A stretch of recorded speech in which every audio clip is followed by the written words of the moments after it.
Yesu.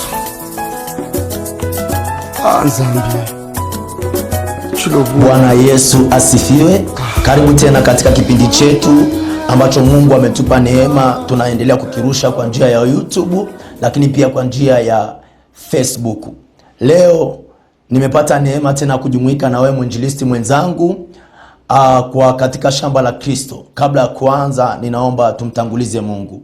Baba Mungu, ninakushukuru kwa neema yako. Asante kwa ajili ya wote wanaotazama kupitia kipindi hichi. Mungu, watawezaje kupona? Yule baba mbinguni Twasha akasema, nitawezaje kuyaelea asipokuwepo mtu wa kunifundisha na kunielewesha? Baba, naomba neno hili liende na nguvu zako, likawafungue, likawaponye kwa ajili ya utukufu wako, katika jina la Yesu, amen.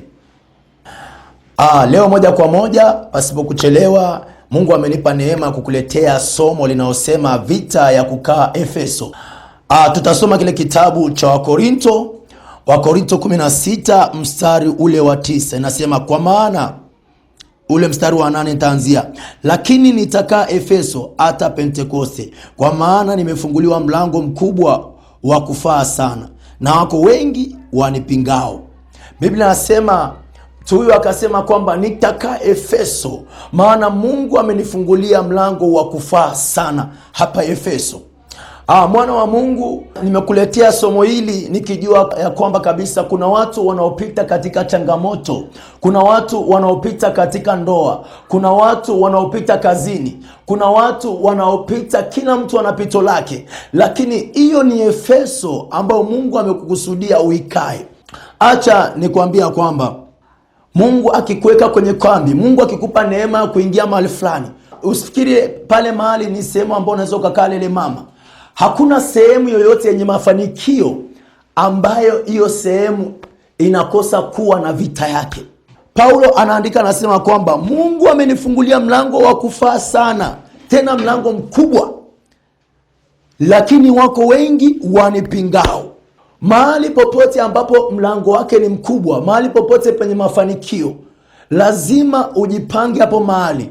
Yesu Kristo tu wakati anazaliwa, kulikuwa na joka likitaka kummeza, lakini nikwambie tu pia wakati pia mtumishi wa Mungu Daudi alipokuwa anataka kuingia kwenye nafasi, alipingwa na Sauli. Kwa hiyo hakuna namna unaweza ukaingia Efeso kirahisi. Kwa hiyo mtu anaweza akapata neema kuingia Efeso kwenye ndoa. Ndoa yako ni mahali ambapo Mungu amekufanya uingie hapo, uone raha, upofurahie kwa sababu ana mafanikio. Lakini ndani ya hiyo kambi ya Efeso kuna mtu anaitwa mama mkwe, kuna mtu anaitwa baba mkwe, kuna mtu anaitwa shangazi, kuna mtu anaitwa binamu. Alafu huyo mtu ambaye ndo Efeso yako, ambao sasa ndo mume wako, huyu mume wako unakuta kwamba Mungu amempa neema kwamba angalau anaka neema, ni tajiri fulani, amepata neema, kauchumi kako vizuri, lakini sasa ana mashangazi, ana wajomba, ana ndugu, wote wanamtazama yeye. Wewe unafikiri umekuja kuolewa pale Efeso, pale Efeso umekuja kuolewa pale, wewe unafikiri kuna mtu atakupenda?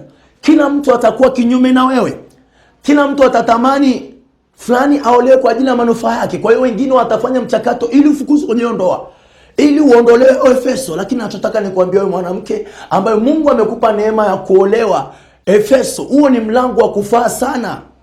Usikubali kungolewa kirahisi. Hiyo ni Efeso yako. Paulo anasema nitakaa Efeso, maana Mungu amenifanyia mlango wa kufaa sana. Nachotaka leo, nataka nikutie moyo wewe ambaye unatikiswa. Biblia inasema katika Zaburi, anasema kwamba mimi sitatikiswa sana. Unajua kuna kutikiswa, lakini usikubali kutikiswa kirahisi.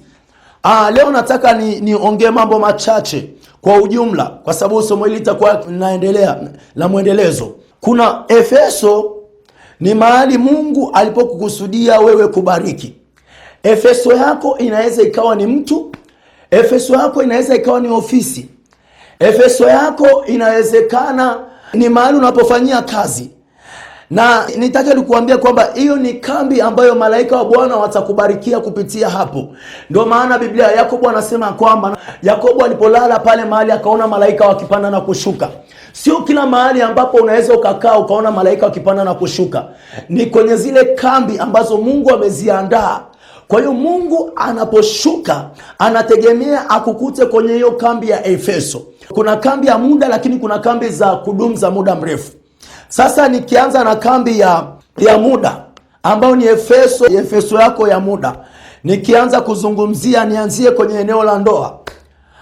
Kwenye eneo la ndoa ni lazima ujue kwamba Mungu akisha kuruhusu akakupa neema ukakutana na mtu fulani, mwanaume fulani au wewe mwanamke fulani, Mungu alikusudia kwamba nyie mfanyike baraka, lakini shetani hatakubali mfanikishe hizo baraka ambazo Mungu amekusudia. Shetani atahakikisha anawapinga. Nitaki kukwambia tu, wewe mama au wewe baba ambao umeoana na mtu lakini watu wanawapinga, shetani anajua kabisa ni nini ambacho mtakizaa. Paulo anasema Mungu amenifungulia mlango wa kufaa sana, lakini wako wengi wanaonipinga. Leo nitataka tuingie moja kwa moja kwenye kile kitabu cha Ruthi. Biblia inazungumzia mtu mmoja ambaye alikuwa na wanawe wa kiume wawili, na huyu mama alikuwa anaitwa Naomi, na wakwe zake walikuwa wawili, mmoja anaitwa Oprah na mwingine anaitwa Ruthi. Sasa Biblia inasema kwamba wale wana wa Ruthi wa kiume wawili wakafa, na baadaye mume wake naye alikuwa amekufa. Tusome hicho kitabu cha Ruthi 1 mstari wa 11, nasema naye Naomi akasema, enyi wanangu mregee, kwani kufuatana nami? Je, mimi ninao watoto wa kiume tena tumboni mwangu, hata wawe waume zenu? Enyi wanangu mregee, nendeni zenu, kwa kuwa mimi ni mzee, siwezi kupata mume tena. Kama ningesema natumaini kama ningepata mume hata usiku huu na kuzaa watoto wa kiume, je, mngesubiri hata watakapokuwa watu wazima? Mngejizuia msiwe na waume? La sivyo wanangu, maana ni vigumu kwangu kuliko kwenu, kwa sababu mkono wa Bwana umetoka juu yangu. Nao wakapaza sauti zao wakalia, tena Oprah akambusu mkwewe, lakini Ruthi akaambatana naye. Bwana Yesu asifiwe. Ruthi alitambua ya kwamba huyu mama ni Efeso yake. Haikujalisha kwamba amefiwa na mumewe, lakini alichosema kwamba mimi nitabaki katika hii kambi, nitabaki na mama mkwe wangu, kwa sababu huyu ni Efeso yangu. Ruthi anaendelea kusema mstari wa 16, naye Ruthi akasema, usiniache nikuache, niregee nisifatane nawe, maana wewe uendako nitakwenda, na wewe ukaapo nitakaa. Watu wako atakuwa watu wangu, na Mungu wako atakuwa Mungu wangu. Ya kwamba Ruthi alipojua kwamba huyu mama ni Efeso yake, haikujalisha kwamba mume wake ameshakufa, matumaini yake yakupotea, maana alijua kwamba baraka zake ziko Efeso, na Efeso yake ni Naomi. Kwa hiyo Ruthi akaambatana na Naomi, akasema mimi sitakuacha. Na tukiendelea kusoma Biblia tunaona kwamba Naomi akarudi kwao, kwa sababu walikuwa wameenda mahali kwa ajili ya njaa. Naomba nikusomee hiyo Ruthi 3, inasema, kisha Naomi akamwambia mkwewe, je, mwanangu, si vizuri nikutafutie raha ili upate mema? Basi huyu Boazi, je, siye habari yetu, ambaye alikuwapo pamoja na wasichana wake? Tazama, usiku wa leo atakuwa akipepeta shairi pale ungani. Biblia inatuonyesha kwamba baada ya Naomi kung'ang'aniwa na Ruthi, Naomi alipofika kwao alimtafutia Ruthi mtu wa mbari wake, ambao ni mtu alikuwa tajiri sana na uwezo. Kitu nachotaka ni kuambia kwamba mahali ambapo Mungu amekusudia hiyo Efeso yako, yanaweza katokea mambo magumu, lakini nyuma hayo mambo magumu kuna mambo mema ambayo Mungu amekusudia. Mungu alikuwa amekusudia kwamba huyu Ruthi apitishe uzao wa Yesu Kristo. Tunaona kwamba Ruthi alipoolewa kwenye hii familia akamzaa Obedi akamzaa Yese, Yese akamzaa Daudi, mfalme Daudi. Tunaona kwamba Mungu alikuwa amekusudia ya kwamba huyu Ruthi alikuwa na mwenzake anaitwa Oprah. Oprah akujua namna kukaa kwenye ile kambi, lakini pia ile kambi ilikuwa haimuhusu Oprah. Mnaweza mkaolewa watu wengi sana mahali, labda mabinti wawili watatu wameolewa sehemu moja, lakini wale wengine wakashindana na hao watu. Mimi nachotaka nikutie moyo, hao wengine wameshindwa, lakini wewe unatakiwa uwe chuma chapua, maana wewe ndio Mungu amekuweka. Kuna jambo ambalo unataka upitishe kwenye hiyo familia. Haijalishi kwamba hiyo familia ina tabia kuona kuacha, lakini nakuambia kwamba wewe hautaachwa, maana wewe hautafanana na wao. Na nataka kumwambia vita ya kukaa Efeso. Vita ya kukaa Efeso kwenye ndoa sio kitu kirahisi sana. Nachotaka nikwambia, maada Mungu amekuruhusu uolewe kwenye hiyo familia, haijalishi kwamba wanakufa kiasi gani, haijalishi kwamba kuna matatizo kiasi gani, maada Mungu amekuweka kwenye hiyo familia, ninaamini Mungu atakuwa nyuma yako. Nataka nikutie moyo wewe mwanamke, nataka nikutie moyo wewe mwanaume, ya kwamba vita ya Efeso sio vita rahisi. Mungu alikufungulia mlango wa kufaa sana wa kumpata huyo mke. Mungu alikufungulia mlango wa kufaa sana wa kumpata huyo mume. Lakini nachotaka nikwambia, miungu ya kwao, majirani, ndugu, jamaa wanaweza wakakupinga, lakini nataka kuambia kwamba neema ya Mungu ni neema inayokuwezesha kufanikisha yale ambao wanadamu hawayawezi. Mwana wa Mungu, nataka niongee kwa mapana zaidi vita ya Efeso.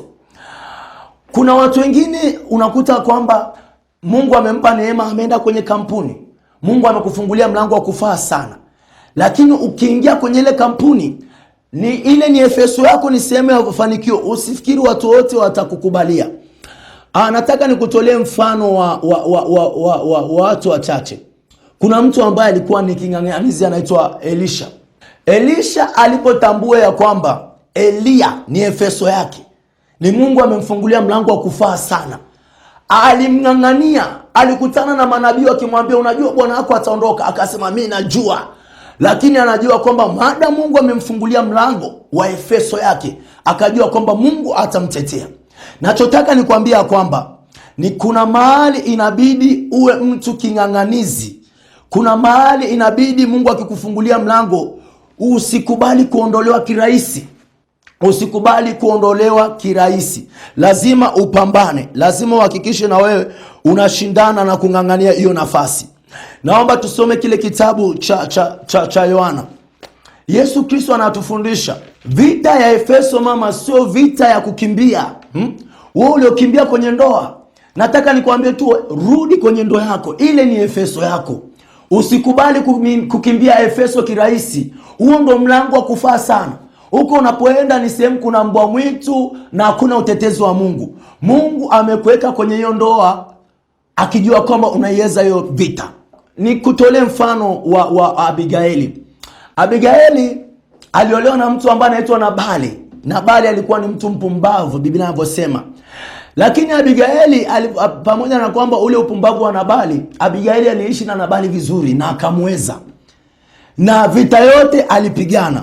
Alipigana vita kivipi? Wakati Nabali amefanya upumbavu na Daudi akainuka na hasira, akaja ili kuja kuua familia nzima, akasimama Abigaili ambao Mungu alimweka pale Efeso, akazuia ile vita yote. Baada ya kumaliza ile vita, Nabali alikufa, lakini Abigaili alikuwa hai, na Abigaili akaja kaolewa na mfalme. Unajua, nachotaka ni kuambia kwamba kuna vita ambayo Mungu anairuhusu kwenye ndoa yako. Hiyo vita sio ya kukumaliza wewe, bali hiyo vita ni ya kukuinua wewe, ni ya kukupeleka viwango vingine. Ile vita iliyosukumwa kwa Abigaili ilikuwa ni vita ya kumaliza familia, lakini Abigaili aliposimama kwenye nafasi, alikufa yule mpumbavu, lakini familia ilisimama, kwa sababu Abigaili alisimama pale Efeso akijua kwamba Mungu amempa hekima, Mungu amempa maarifa, na akaweza kaivusha familia. Na mfalme akaona kwamba katika watu wenye akili, katika watu wenye hekima, katika watu waliomzuia asimwage damu ni Abigaili. Akasema huyu nitamchukua nimpeleke nyumbani kwangu. Kwa hiyo Abigaili alipata neema ya kutoka kwenye kambi ya muda. Kambi ya muda. Alikuwa anaishi na mtu, lakini ule mtu alikuwa ni daraja lake. Baada ya ule mtu kufa, yeye alienda kwenye daraja lingine. Lakini pia hata ukisoma habari ya Ruthi aliishi na wale watoto wa Naomi kwa muda, kama daraja la muda. Baada ya ile daraja alienda kaolewa na mtu mwingine ambao Mungu alikuwa amemkusudia. Sasa kila mtu Mungu anakusudi lake. Nachotaka ni kuambia kwamba Mungu akikuweka Efeso, haijalishi mazingira utaopitia, lakini Mungu ana mlango mkubwa aliyouandaa hapo hapo Efeso, akijua kwamba atajitukuza kupitia wewe. Usikubali kurudishwa nyuma kwa sababu ya hali fulani imetokea katika Efeso yako. Tuende moja kwa moja tukaone Yesu akiwa kwenye kambi yake. Yesu alitufundisha kwamba hatupaswi kuiogopa Efeso ambao tumekusudiwa. Hatupaswi kuogopa Efeso ambao tumekusudiwa. Kile kitabu cha Yohana 8:11 nasema, akawaambia hakuna Bwana. Yesu akawaambia, wala mimi sikuhukumu, enenda zako wala usitende dhambi tena.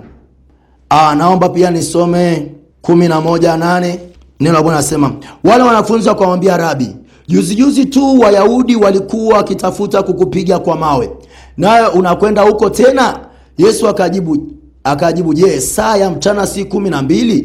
Mtu akienda mchana ajikwai, kwa sababu aiona nuru ya ulimwengu hii juu. Mwana wa Mungu, wakati Yesu alipojua Efeso yake ilipo, alikutana na changamoto nyingi sana, na alijua kwamba huko anapoelekea kuna watu walikuwa wamepanga kumuua. Wanafunzi wake wakamwambia, Rabi, juzi tu Wayahudi walikuwa wanakutafuta kupiga kwa mawe, nao unakwenda huko tena? Inamaanisha kwamba mtu anaambiwa juzi kwenye hiyo kampuni, juzi kwenye hiyo ndoa, juzi kulikuwa kuna mpango wa kukuua, na wewe unarudi tena huko. Lakini Yesu Kristo anatuonesha mfano, anasema Yesu akajibu akawaambia, je, muda wa mchana si masaa 12? Mtu akienda mchana ajikwae. Nachotaka nikwambia kwamba Yesu alitufundisha kwamba hatupaswi kuogopa vita vilioko Efeso. Hatupaswi kuogopa vita vilioko kwenye pale kazini. Jana imepita, kama kulikuwa kuna visa, kulikuwa kuna mambo fulani, tunaamini hayo mambo yameshapita. Tunachotakiwa ni kusimama tena imara, kuinuka tena. Maana Kristo alituonesha mfano, akasema tusikubali kushindwa kirahisi. Jana walitaka kuniua, lakini leo nitaenda tena, kwa sababu vita ya jana ni ya jana. Leo kumepambazuka, ni siku nyingine. Sasa ninachotaka nikwambia kwamba unapokuwa kwenye kambi ya Efeso, unapokuwa kwenye kambi yako mahali popote, nataka nizungumze na watu wachache, watu. Vita ambayo Mungu akikufungulia mahali pa kufaa sana, kuna dalili za kukuonyesha kwamba wakati wa kukaa kwenye hiyo nafasi umeisha. Wakati wa kukaa Efeso umeisha. Vita ya kwanza ni ile vita ya kuona unaanza kupingwa, na wewe unaanza kuona unakosa amani ya kukaa mahali pale. Amani ya Kristo huwa inaamua. Kuna kipindi ambapo inakubidi uondoke kwenye kambi ya muda ya Efeso. Kwa sababu gani? Unapokuwa kwenye kambi ya Efeso, kuna wakati unakuwa mkubwa, kuna wakati unakuwa mnene. Yusufu alipoanza kuwa mkubwa kwenye ile kambi ya kifamilia, ndugu zake walimpiga vita, maana Yusufu alikuwa na maono, na Yusufu alikuwa amepata neema ya kuwa na ufahamu au kukua zaidi ya wale. Kwa hiyo ile kambi hakimtosha tena Yusufu. Kwa hiyo Yusufu alikuwa anang'ang'ania kutawala watu wa nyumbani kwa watu 12. Lakini kambi inamkataa kwa sababu Yusufu pale anawakandamiza. Kwa hiyo kambi ilikuwa imeshamkataa Yusufu. Kwa hiyo Yusufu anatakiwa aende akatawale watu wa Potifa, ambao pale nyumbani kwa Potifa yule alikuwa ni mtu mkubwa. Alikuwa anawafanya kazi, ana watu wengi. Na alipofika pale kwa Potifa alikaa. Baada ya muda kambi ya Potifa ilimkataa Yusufu kwa sababu walikuwa wameshakuwa. Kambi ilivyomkataa Yusufu ikamtema ile kambi. Yusufu akatoka hapo, wakampeleka gerezani, maana gerezani kulikuwa kuna watu wengi zaidi. Baada ya muda kambi ikamtema Yusufu, maana nguvu zake na neema kumiliki ilikuwa si haitoshelezi pale, yani ilitosheleza na kupitiliza. Kwa hiyo akawa pale sasa kwamba ni kwamba anawaonea ni kama lisamaki likubwa ukalitoa kule ukaliweka kwenye sufuria. Kwa hiyo Yusufu akawa ni mkubwa sana. Yusufu vita ikabidi mtoe pale kwenye kambi, ikamtupa moja kwa moja mpaka akawa waziri. Tunaona kwamba Yusufu akamaliza akiwa waziri. Bwana asiwe. Nachotaka nikwambia kwamba kuna vita ya kukutoa Efeso ulioko. Kuna vita nyingine unapitia ni kwa sababu ya kukutoa kwenye kambi A kukupeleka kambi B, na pale tena itakutoa kulingana na ile neema ambayo Mungu amekuwekea ndani yako. Kwa hiyo kuna vita ya Efeso, na hii vita ya Efeso ni lazima utambue kwamba hii vita iliyokuja wakati huu ni vita ya kuniinua, ya kunisukuma kwenda mbele, au ni vita inayotaka kunimaliza tu. Lakini nikakwambia jambo la kwanza ni watu watakupiga vita kama Yusufu pale nyumbani kwao. Watakupiga vita sana. Watakupiga vita, yani hautalala, hautapumua. Lakini jambo la pili, wewe mwenyewe utaanza kukosa amani ndani yako. Unafika unasema sasa hapa mimi nakaa kwa ajili ya nini? Kwa hiyo ile amani ya Kristo inaondoka ndani yako. Kwa hiyo unajua kwamba sasa hapo hauko tena ndani ya nafasi. Unaanza kuona kwamba, na wakati unajisikasi hivyo, ukikataa utatolewa. Kanuni ya kambi ya Efeso kimungu, ukikataa kutoka utatolewa. Na ni bora ukajua kabisa kwamba muda wangu umeisha kukaa hapa, toka.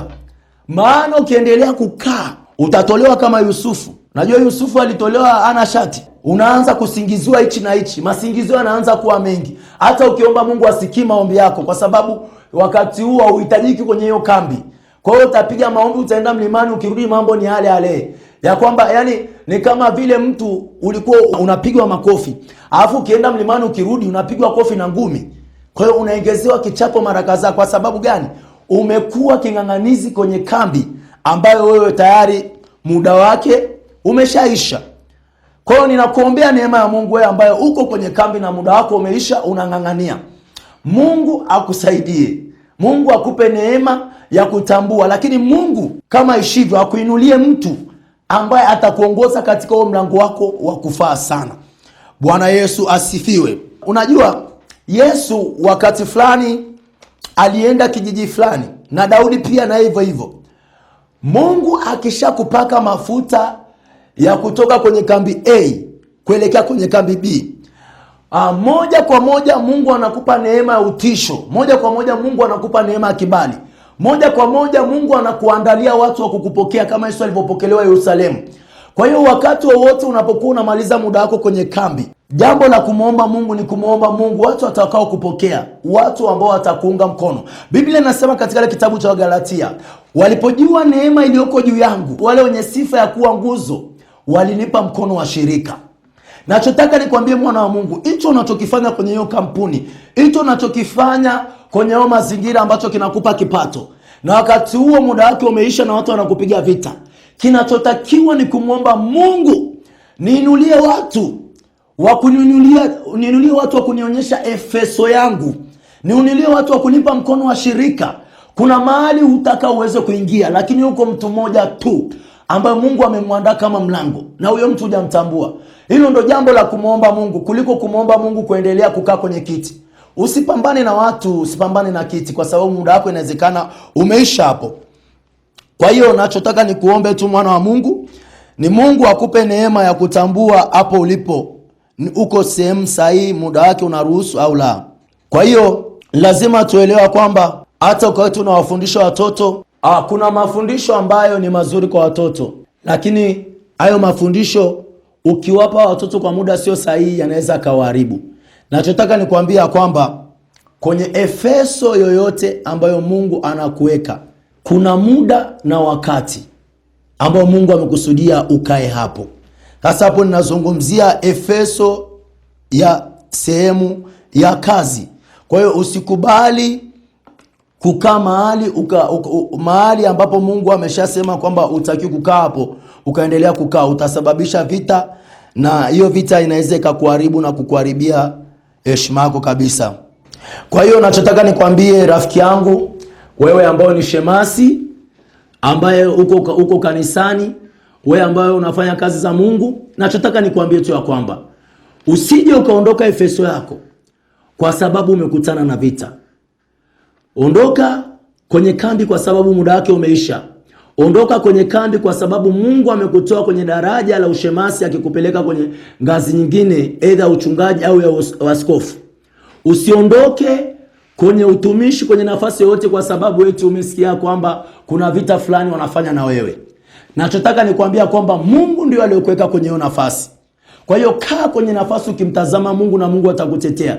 Lakini usije ukaondoka Efeso yako, kwenye lango lako la baraka, kwenye lango lako la kuinuliwa, kwenye lango lako la kutambulika, kwa sababu tu eti ya watu wamekusema, wamekuombea vibaya. Nachotaka nikwambie, ondoka Efeso yako kwa sababu Mungu amekupeleka viwango vingine. Ondoka Efeso yako kwa sababu Mungu amekupa agizo. Ondoka Efeso yako kwa sababu Mungu amekwambia, mwanangu, kuna kazi fulani nataka ukaifanye. Hapo ndipo utapoona baraka za kimungu. Bwana Yesu apewe sifa. Kwa hiyo mwana wa Mungu, ninachotaka nikwambia kwamba leo nataka nizungumzie tu hayo mambo machache, lakini tutaendelea na hichi kipindi cha kukaa Efeso. Sasa hii nataka tuende tukamalizie kabisa na eneo la maombi. Maombi ambayo nataka tuende tukaombe ni Mungu akupe neema ya kuweza kushinda malango ya giza yaliyoko Efeso. Mungu akupe neema ya kuweza kushinda malango ya giza yaliyoko Efeso. Napozungumzia malango ya giza au wakuu wa giza, wakuu wa giza ni mtu ambao unaishi naye karibu sana. Wakuu wa giza inawezekana kabisa mama mkwe, baba mkwe, shangazi, mjomba au mtu fulani akawa mkuu wa giza. Unatazamia shetani aje usiku wakati mkuu wa giza unakula naye, unalala naye. Nachotaka leo tukaombe Mungu akapigane nao, akatete nao waliokaa kwenye Efeso yako. Kuna watu wengine Efeso yao wanateseka tu kwa sababu ya watu wachache ambao hawataki kuona watu wanainuka kwenye hiyo Efeso. Paulo akasema sitaondoka Efeso. Sitaondoka Efeso, maana Mungu amenifungulia mlango wa kufaa sana. Nachotaka ni kuambia kwamba mtu akieko Efeso, kila atakayeinuka kushindana naye huwa anaanguka, maana huwa anapigana na Bwana. Sasa nataka tuende tukaingie kwenye maombi kwa ajili ya kumwomba Mungu neema yake na mkono wake wa kutusaidia tuweze kushinda vita ya Efeso. Na leo nataka tuende tukaombe tu maeneo mawili, alafu Mungu akitupa neema tutaendelea na hili somo. Kitabu cha Timotheo 4:18 nasema, Bwana ataniokoa na kila neno baya na kunihifadhi hata nifike ufalme wake wa mbinguni. Bwana atanihifadhi na kila neno baya na kunihifadhi. Yako maneno mabaya ambayo yamenenwa juu yako kwenye Efeso yako. Yako maneno ambayo yamenenwa kwenye kambi yako. Yako maneno na mashauri waliopanga wakutoe kwenye nafasi. Yako mashauri waliopanga wavunje ndoa yako. Wako mashauri waliopanga wakusingizie. Kwenye Zaburi wakasema, na nilipishwa vitu ambavyo sikuiba kwa jina la Yesu Kristo. Yako mashauri waliopanga ya kwamba mwaka huu hautaisha bila kuachika kwenye ndoa. Mwaka huu hautaisha bila kuondoka hapo kazini. Yako magonjwa, iko mipango aliyopanga. Lakini kama kuona Bwana, ninataka nikutangazia ya kwamba Mungu amekufungulia mlango wa kufaa sana hapo Efeso, na hautaondoka hapo Efeso. Wataotaka kukung'oa watang'oka wao. Acha tukaombe. Bwana Yesu, ninakushukuru kwa sababu wewe ndio uliotufundisha habari za kukaa Efeso. Mungu, ninakushukuru kwa wale wote ambao waliachika kwenye ndoa na leo wanapata neema ya kurudi. Yesu ukasema ya kwamba, ukawaambia wanafunzi wako ya kwamba, je, muda wa siku si 12? Na kwamba Baba mbinguni, jana imepita na leo ni siku mpya. Ninatangaza rehema za Bwana za wale wote walioondolewa kwenye nafasi. Ninatangaza rehema za Bwana kwa wale wote walioachwa na waume zao na wake zao kwa sababu ya maneno mabaya. Ninatangaza damu ya Yesu ikawatetee. Ninatangaza utetezi wa Mungu kwa yule mtu aliyosukumwa wamwangushe kwenye cheo na wakafanikiwa. Rehema za Bwana na zikasimame. Sasa hii utanyoosha mkono ambaye hujaokoka ili tuweze kuungana kwenye hao maombi ya kupigana vita vyako, maana Mungu atakutetea kwa sababu wewe umemkubali Yesu. Sema, Bwana Yesu, leo ninakupokea uwe Bwana na Mwokozi wa maisha yangu. Bwana Yesu, futa jina langu kwenye kitabu cha hukumu, andika jina langu kwenye kitabu cha uzima wa milele. Samehe dhambi zangu, unirehemu, unirudishe Efeso yangu katika jina la Yesu. Amen. Acha nikuombee sasa. Baba Mungu, ninakushukuru kwa ajili ya neema yako. Baba, ninasimama kwenye nafasi uliotupa Bwana kama makuhani ya kwamba Baba, tutawachunga na kuongoza kondoo zako katika jina la Yesu. Sasa ninasimama kinyume na mamlaka ya kichawi, mamlaka ya kiganga, mamlaka iliyoko ndani ya yule mama, iliyoko ndani ya yule baba, mamlaka yoyote ya wakuu wa giza kwa jina la Yesu. Juu ya vyeo vyote ulivyo navyo, wewe mwanamke, wewe mwanaume, ninakujia kwa jina la Bwana wa majeshi. Wewe uliyomtoa huyo mtu kwenye nafasi kwa maneno yako mabaya, wewe uliyomtoa huyo mtu kwenye nafasi kwa uchawi wako, kwa uganga wako, leo ninasema kwa jina la Yesu Kristo, ninamrejesha panapo nafasi katika damu ya Yesu. Malango ya giza kwa jina la Yesu, ninavunja mashauri ya shetani, ninavunja mashauri ya kuzimu, ninavunja mashauri ya miungu, ninavunja mashauri yao hayatasimama, ninavunja shauri la Antofeli. Wewe Antofeli kwenye familia, wewe Antofeli ndani ya kanisa, wewe Antofeli ndani ya boma, wewe Antofeli uliopanga shauri kumwangusha mtu katika nafasi yake, kumwangusha mtu katika cheo chake, kumwangusha mtu katika ndoa yake, Antofeli, kwa jina la Yesu, ninatengua maneno yako, ninatengua laana yako, ninatengua sadaka yako, ninatengua uchawi wako, ninatengua hayo maneno hatakuwa wala hatasimama kwa jina la Yesu. Wewe mama, ninakurejesha kwenye ndoa yako kwa jina la Yesu. Wewe baba, ninakurejesha kwenye ndoa yako kwa jina la Yesu. Wewe baba uliotolewa kwenye nafasi na kiti, na kurejesha kwenye kiti chako kwa jina la Yesu. Ninakuinua sasa ukaangaze nuru ya Kristo ije juu ya kichwa chako, fahamu zako zikurudie kama mfalme Nebukadreza. Baba, asante. Kila uliyemweka Efeso kwa jina la Yesu, natangaza neema yako ya kwamba atakaa Efeso. Ninatangaza na wale ambao muda wao umeisha wa kukaa Efeso, Mungu ulio hai, ukawatoe Efeso kwa mlango wa kufaa sana, ukiwainulia watu wa kuwaongoza, wa kuwapeleka, wa kuwamsaidia kama Yusufu. E Bwana, malaika wako atangulie mbele yako, awaongoze katika jina la Yesu. Amen. Mungu wa amani akubariki katika jina la Yesu. Amen. Yesu. Zambia. Chilovu.